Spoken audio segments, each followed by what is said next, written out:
Halo sobat blogger yang cerdas. Assalamualaikum. Ketemu lagi di channel Segala Cara bersama saya.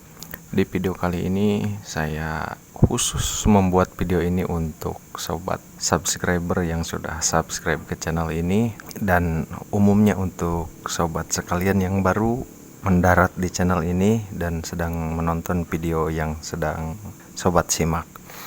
Alasan sobat subscribe ke channel ini pasti sobat adalah blogger yang cerdas ya. Karena salah satu indikator kecerdasan itu adalah mencari informasi, dan sobat sudah membuktikan bahwa sobat adalah seorang blogger yang cerdas.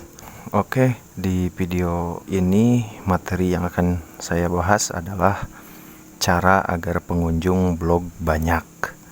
Ini adalah materi yang sangat penting sekali untuk sobat blogger sekalian, karena tujuan akhir dari pembuatan blog adalah mendapatkan pengunjung yang banyak ya.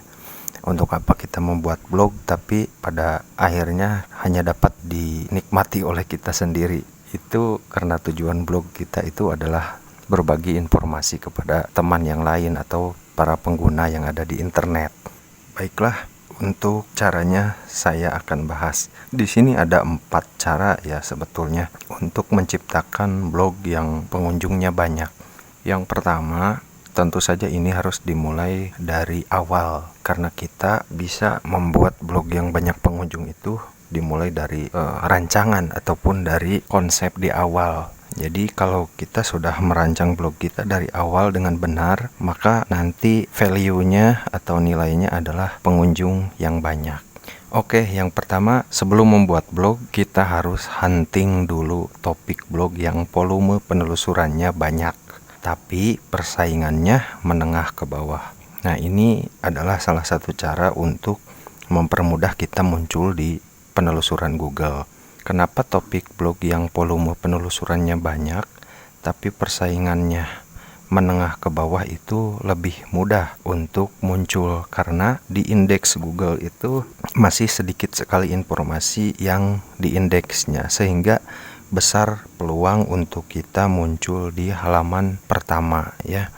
Jadi itu konsepnya. Jadi kalau kita ingin menjadi yang teratas, kita harus menjadi orang yang memang menyajikan informasi yang benar-benar belum banyak dimuat di Google ya. Jadi nanti kesempatan untuk blog kita muncul di halaman pertama juga sangat besar.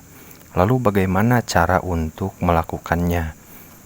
Di sini saya tidak akan terlalu banyak menggunakan tool ya, karena tool ini mungkin untuk sobat yang baru mungkin sedikit agak ribet. Jadi saya kasih cara praktisnya, bagaimana untuk melihat persaingan itu ketat ataupun tidak. Kita bisa mengetikkannya di search engine ya. Misalnya kita ketik tentang makanan. Nah, di sana akan terlihat hasil ya. Hasil atau sekitar 248 juta hasil dalam waktu 0,76 detik. Nah, ini artinya kata makanan yang ada di Google itu sudah mempunyai indeks 284 juta. Jadi artikel dengan topik makanan itu sudah sangat banyak sekali dibuat. Nah, di sini sobat juga bisa melihat di samping icon search ya, ini ada angka 246.000. Ini artinya adalah estimasi volume penelusuran Google ya setiap bulannya untuk kata kunci makanan. Jadi ini tidak hanya makanan saja, tapi makanan dengan berbagai macam keyword. Misalnya ini di samping bisa kita lihat makanan khas Bali, makanan khas Sunda, makanan enak, makanan khas Jawa dan sebagainya. Itu bisa kita lihat di sini. Nah, kalau sobat ingin tahu, ini adalah tool yang saya gunakan adalah Keyword Surfer. Nah, bisa sobat install nanti di pengaya. Nah, di sini di More Tools, kemudian di Extension. Sobat bisa dapatkan tool ini di ekstensinya Google Chrome. Nah, untuk bisa mencari hasil dari artikel yang berkaitan dengan kata kunci tertentu. Contoh kita lakukan lagi. Kita akan membandingkan antara makanan khas Sunda dengan makanan khas Bali ya. Kita searching. Nah, di sini hasilnya ada 6.520.000. Kemudian kita akan coba cari makanan khas Bali. Nah, dan di sini hasilnya 25.600.000. Banyak mana? Berarti banyak makanan khas Bali. Nah, dari sini sudah kita bisa simpulkan ya, bahwa untuk persaingan antara makanan khas Bali dengan makanan khas Sunda itu besar makanan khas Bali. Sobat juga bisa lihat di sini ya. Saya menggunakan tool SEO Quack. Ya, di sini ada keyword difficult atau kesulitan dari keyword atau kata kunci. Untuk makanan khas Bali ada 66,74% dan untuk makanan khas Sunda 59,22%. Jadi tinggi makanan khas Bali daripada makanan khas Sunda. Jadi itu ya. Jadi kita bisa di sini menggunakan teknik yang tadi saya jelaskan dengan melihat hasil konten yang muncul di atas ini untuk hasil sekitar, atau kita juga bisa menggunakan tool keyword surfer dan SEO Quack. Bisa kita pasang nanti untuk mengetahui berapa volume penelusurannya. Kalau kita lihat di sini makanan khas Bali dengan makanan khas Sunda volume penelusurannya sama ya. Namun di sini yang membedakannya adalah keyword difficult atau kesulitan kata kunci. Nah, ini juga menjadi indikator bahwa kata kunci makanan khas Bali itu lebih sulit daripada makanan khas Sunda. Jadi sobat bisa berkreasi sendiri nanti ya untuk mencari topik mana yang lebih potensi untuk sobat bahas ya, tentunya berdasarkan kemampuan ataupun berdasarkan passion sobat dalam topik tertentu yang ingin dibuat blognya ya. Kemudian kita kembali lagi. Setelah kita menemukan topik blog yang akan kita buat, selanjutnya yang kedua adalah mengoptimasi SEO di blog kita. Nah, apa itu SEO? SEO itu adalah Search Engine Optimization, atau dalam bahasa Indonesianya adalah pengoptimalan mesin telusur.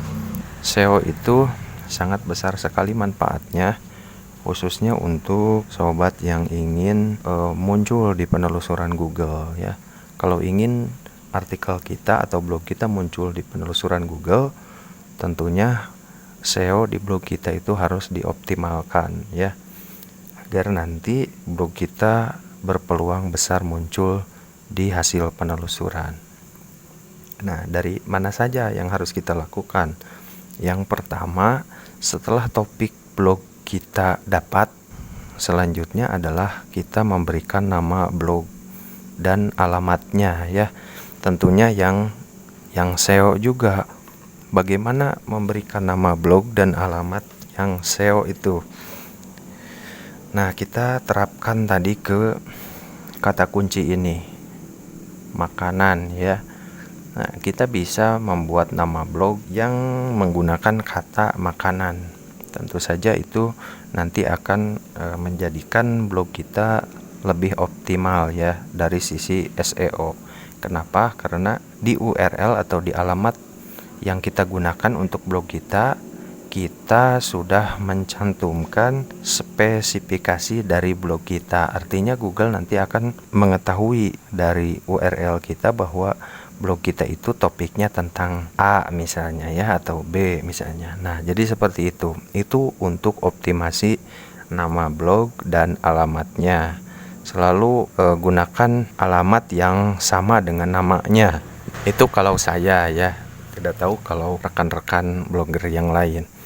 Kemudian yang kedua, kita juga harus memasukkan meta tag description yang relevan. Nah, untuk meta tag description itu saya sudah membahasnya di video yang lain. silahkan sobat cari playlist di channel ini ya, yang membahas tentang tutorial blog. Sobat bisa lihat di sana, atau sobat juga bisa memutar video yang ada di playlist SEO blog. Nah, di sana saya sudah memasukkan video-video yang berkaitan dengan optimasi mesin telusur ataupun SEO. Kemudian yang ketiga adalah penggunaan template yang super ringan. Nah, super ringan ini maksudnya jadi template itu tidak terlalu banyak ornamennya ya, tidak terlalu menggunakan banyak kode, sehingga nanti halaman di blog kita akan dimuat dengan cepat, sehingga nanti ini akan mempercepat render atau proses perenderan dari Googlebot ya. Ini juga akan mempengaruhi pada kecepatan indexing dari artikel kita. Dan tentunya selain cepat, kode HTML yang ada di blog kita pun harus valid ya, artinya tidak ada kesalahan kode. Kemudian yang selanjutnya untuk optimasi SEO di blog kita adalah membuat menu navigasi yang terlihat jelas dan menarik untuk diklik. Saya akan bahas dulu yang pertamanya ya, membuat navigasi yang terlihat jelas. Nah, ini juga penting. Kenapa menu navigasi itu harus terlihat jelas? Karena ini nanti akan mempengaruhi rasio klik tayang dari halaman yang ada di blog kita.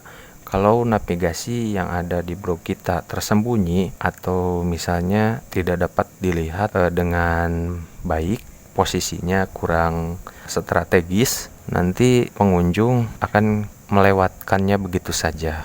Jadi taruh navigasi di tempat yang memang dilihat dengan jelas oleh pengunjung kita.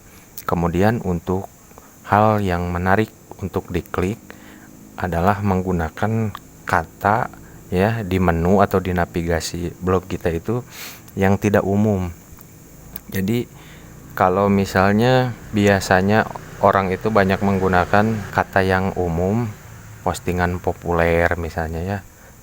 Nah, coba kita ubah ya jadi yang banyak dibaca ataupun yang laris di 30 hari terakhir itu bisa ya, bisa.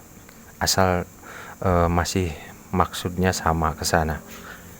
Nah, jadi itu akan lebih menarik pengunjung kita untuk mengkliknya, sehingga mereka di awal sudah penasaran apa nih gitu ya, sehingga nanti diklik sama pengunjungnya.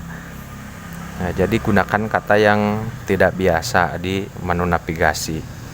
Kemudian yang selanjutnya adalah menerapkan setelan robot TXT yang efektif untuk perayap. Nah, kenapa di sini saya menjelaskan efektif? Karena setelan robot TXT itu akan mempengaruhi bagaimana Google akan merayapi halaman di blog kita. Lalu bagaimana robot TXT yang efektif itu? Sebetulnya untuk template yang custom itu kita tidak perlu menyetelnya ya, karena itu sudah dioptimasi dengan bagus, terutama template-template SEO friendly ya, itu sudah dibuat sedemikian rupa oleh si perancang templatenya supaya robot TXT-nya bekerja dengan optimal gitu ya, seperti itu. Kalaupun ingin mengetahui bagaimana setelan robot TXT yang efektif itu adalah menggunakan robot TXT yang default ya, atau bawaannya yang memblokir halaman pencarian. Kenapa halaman pencarian harus diblokir? Karena itu nantinya kalau tidak kita blokir, maka budget crawl dari Googlebot kita itu mungkin bisa habis dalam waktu yang singkat kalau kita tidak memblokir halaman-halaman yang tidak terlalu penting untuk dirayapi ya, seperti halaman label ataupun halaman arsip. Itu kurang penting sekali untuk dirayapi. Nah, untuk penjelasannya sobat nanti bisa nonton video saya yang lain ya, atau bisa bertanya juga di kolom komentar. Kemudian yang selanjutnya menulis postingan yang SEO dan user friendly.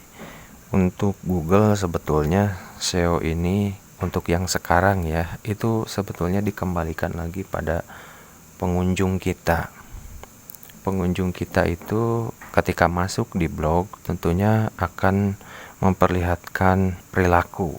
Misalnya kalau pengunjung kita menemukan artikel kita di search engine, kemudian mereka masuk dan kemudian mereka hanya dalam hitungan misalnya 10 detik atau beberapa detik saja kemudian keluar lagi dan mencari artikel yang lain, berarti itu mengisyaratkan kepada Google bahwa artikel yang kita buat itu tidak memberikan kepuasan ya, atau tidak membuat pengunjung merasakan kenyamanan, sehingga mereka mencari lagi informasi yang lain di artikel yang lain. Itu ditentukan nanti berdasarkan waktu kunjungan di halaman kita ya. Semakin lama berarti semakin bagus dinilai oleh Google. Nah itu ya. Kemudian menulis postingan itu juga harus unik. Unik itu bisa kita gunakan tool ya yang namanya Small SEO tool. Di sana kita bisa mengecek yang namanya keunikan artikel yang sudah kita tulis. Ataupun kalau bisa yang lebih bagus itu adalah menulis artikel yang belum dibahas sama sekali oleh orang-orang di Google. Memang ada ya, pasti ada pembahasan yang seperti itu. Nah, dari uraian yang nomor 2 ini adalah bagian dari SEO on page atau on blog. Jadi ini adalah optimasi yang dilakukan di dalam blog kita atau di halaman blog kita. Kemudian yang ketiga, kita harus membangun brand dan basis penggemar di sosial media. Mengapa ini penting? Karena pengunjung itu memang sebagian besar menggunakan sosial media ya. Jadi sosial media itu adalah media yang cocok untuk kita gunakan sebagai ajang promosi dan memperkenalkan blog kita kepada banyak orang. Tentu saja di sosial media yang tepat ya, tidak asal-asalan. Jadi sosial media yang tepat itu sosial media yang ditempati oleh orang-orang yang mencari atau menginginkan informasi yang sejenis yang dibahas dengan blog kita. Apa yang harus dilakukan? Yang pertama, kita harus membuat fanpage blog di Facebook ya. Kemudian menautkan fanpage ke blog dan membagikan nanti artikel blog kita di fanpage tersebut. Nah, kalau bisa juga sesekali kita perlu membagikan artikel kita di grup ya. Di grup seperti apa? Di grup yang membahas hal yang serupa dengan topik blog kita. Misalnya seperti ini, ada orang yang sedang bertanya kepada anggota lain misalkan dalam sebuah grup tentang permasalahan A. Kebetulan di blog kita kita sudah membuat pembahasan tersebut. Kita bisa memberikan jawaban ataupun link ke orang tersebut yang bertanya ya, untuk menjawab pertanyaan dia. Nah itu bagus menurut saya, asal jangan terlalu berlebihan ya, karena nanti admin biasanya tidak suka dengan hal yang seperti itu ya. Admin itu kebanyakan ya memang blogger juga sama ya, yang membahas hal serupa. Jadi mungkin karena iri ataupun apa, bisa saja nanti sobat dikeluarkan dari blog itu ya. Kita lihat saja aturan main di grup itu. Kalau diperbolehkan ya kita bagikan, kalau tidak ya kita izin dulu berarti ke adminnya ya. Kemudian yang selanjutnya, ajak orang-orang untuk menyukai fanpage dan juga kasih tahu mereka manfaat yang akan didapatkan dari fanpage itu. Nah ini untuk membangun brand kita ya, brand dari blog yang akan kita bangun nanti dan akan kita besarkan. Nah, kita harus memperjelas dari fanpage yang kita buat, isi deskripsinya, kemudian ajak orang-orang untuk menyukai dan membagikan fanpage itu ke teman-temannya yang lain ya, supaya nanti fanpage kita cepat tumbuh menjadi besar dan kita juga nanti akan mendapatkan manfaat ketika fanspage di Facebook yang kita bangun itu sudah mendapatkan ribuan atau bahkan puluh ribuan like ya. Kita tidak perlu susah-susah mencari pengunjung kalau fanspage kita sudah seperti itu. Kemudian yang selanjutnya, buat juga channel YouTube untuk blog dan mengisinya dengan video pembahasan yang relevan dengan konten di blog kita. Nah, ini juga bagus ya. Selain di Facebook, kita juga bisa membuat channel YouTube yang pembahasannya sama. Kalau bisa namanya juga sama dengan blog kita, karena nanti akan kita kaitkan dengan blog kita, sehingga blog akan mendapatkan backlink ya. Sebetulnya backlink itu bisa kita dapatkan secara gratis ya dari situs sosial media, yang tentunya ini backlink yang dipercaya sekali oleh Google ya, karena memiliki domain authority yang besar. Nah, jadi untuk poin yang ketiga ini adalah bagian dari SEO of FAQ atau out of blog dan backlink sosial ya, dengan DA yang sangat tinggi. Nah, itu. Kemudian yang terakhir, yang keempat, cara untuk pengunjung kita supaya banyak adalah terus mengupdate blog dengan konten yang relevan dan original. Terus lakukan dan lakukan, sehingga nanti semakin banyak konten yang ada di blog kita, semakin relevan isinya, maka itu akan semakin memperkuat posisi blog kita di search engine, dan besar kemungkinan blog kita mendapatkan pengunjung yang banyak dari Google ataupun dari sosial media. Nah, itu saja cara yang dapat saya sampaikan. Silahkan dicatat dan sobat bisa buktikan sendiri dengan membuat blog baru ataupun mengembangkan blog yang sudah ada sebelumnya. Tentunya untuk poin yang 1 dan 2 itu harus dipenuhi, karena ini adalah dasar dari permasalahan untuk membangun traffic blog yang banyak. Nah, itu saja yang dapat saya sampaikan. Terima kasih sudah menonton. Jangan ragu untuk subscribe, karena di channel ini saya akan berbagi tips dan tutorial yang insya Allah dapat dipertanggungjawabkan. Terima kasih sudah menonton. Salam blogger.